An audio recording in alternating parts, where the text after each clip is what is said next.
అందరూ ఎలా ఉన్నారు? నేనైతే బాగున్నాను. మీరు కూడా బాగున్నారని అనుకుంటున్నాను. ఫస్ట్ టైం కనుక మన ఛానల్ని చూస్తున్నట్లయితే ప్లీజ్ సపోర్ట్ చేయండి. అలాగే మన ఛానల్ని సబ్స్క్రైబ్ అయితే చేసుకోండి. ఈరోజు సండే కదా, సో ఫిష్ తినాలనిపించింది నాకు. చాలా డేస్ అయిందనేసి మా బావ అయితే తీసుకొచ్చారు. చేపలు తినడం ఎంత ఇష్టమో క్లీన్ చేయాలంటే అంతే కష్టం. అసలు ఎంతమందికి తెలుసు, చేపల పులుసు వెంటనే తినే కన్నా ఒక పూట వదిలి తింటే ఆ రుచే వేరు. అసలు ఇంకెందుకు లేటు, నా స్టైల్లో చేపల పులుసు ఎలా చేయాలనేది అయితే నేను ఈ వీడియోలో మీకు ఫుల్గా చూపించాను. వీడియోని ఎక్కడ కూడాను స్కిప్ చేయకుండా అయితే చూసేయండి. ముందైతే చేపల్ని 3-4 టైమ్స్ బాగా వాష్ చేసుకోవాలి. దాంట్లో ఉన్న పులుసు అంతా ఊడిపోద్ది కదా.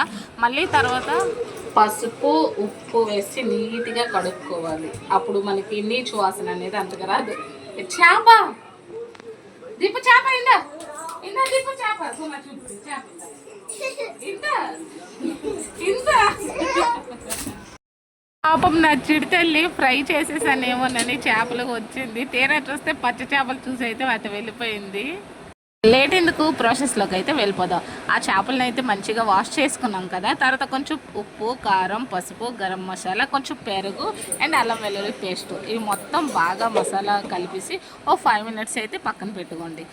ఈ చేపలకి మసాలా అంతలో పట్టినలోగా కొంచెం పెద్ద సైజు నిమ్మకాయ సైజు అంతా చింతపండుని అయితే నానబెట్టుకోండి. ఆ తర్వాత మనం చేపలకు పులుసుగా అయితే మసాలా రుబ్బుకుందాం. మసాలా ఏంటనేది కూడా నేను మీకు చూపిస్తున్నా, చూసేయండి. అల్లం, వెల్లుల్లి, ఆవాలు, జీలకర్ర, కాస్త పెద్ద టమాటాలు అయితే 2, ఉల్లిపాయ పెద్దదైతే 1, చిన్నవైతే 1. మసాలాని అయితే రుబ్బేశాను. ఇంకా ఫిష్ని అయితే ఫ్రై చేసే టైం అయితే వచ్చేసింది. కలర్ఫుల్గా అయితే ఉంది నాకు. వేసేటప్పుడు కాస్త దూరం జరిగి అయితే వేసుకోండి, లేదంటే ఆయిల్ తుల్లుద్ది. రంగు పడుద్ది. దీపు ఏటి కావాలి, ఏటి కావాలి? చేప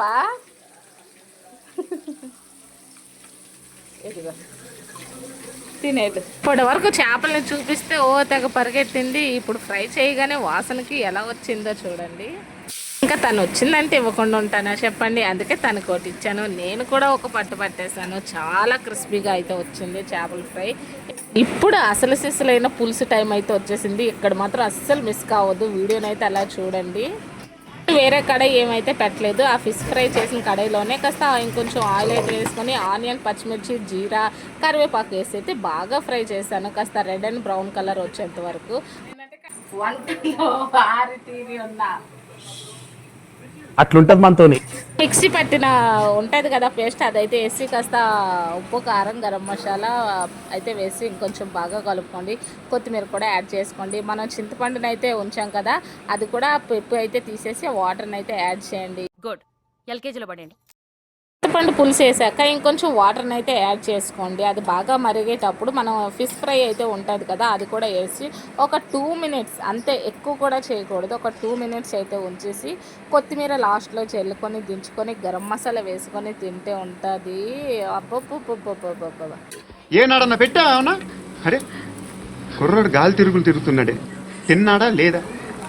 చూస్తుంటే నోరు ఊరుతుంది కదా. ఇంకెందుకు లేటు, మా ఇంటికి వచ్చేసేయండి. అందరు కలిసి భోజనం అయితే చేసేద్దాం. అయితే పిలుస్తున్నాం సిస్టర్, వచ్చాక పెడతావా లేదా అనే డౌట్ మాత్రం అస్సలు ఏం పెట్టుకోకండి. మంచికి మారిపోయారంటేనే నేను. అడ్రస్ చెప్పు, నీది ఒకసారి అడ్రస్ పెట్టు, నాకు పెట్టు అడ్రస్, పెట్టు ఫాస్ట్ పెట్టు అడ్రస్ నువ్వు. కానీ సండే స్పెషల్ ఏంటి మీది ఈరోజు నాకైతే కామెంట్ చేయండి. వీడియో ఎలా ఉంది అనేది కూడా చెప్పండి. ఉంటాను మరి. వెళ్ళే ముందు లైక్, షేర్, కామెంట్ చేసి వెళ్ళండి.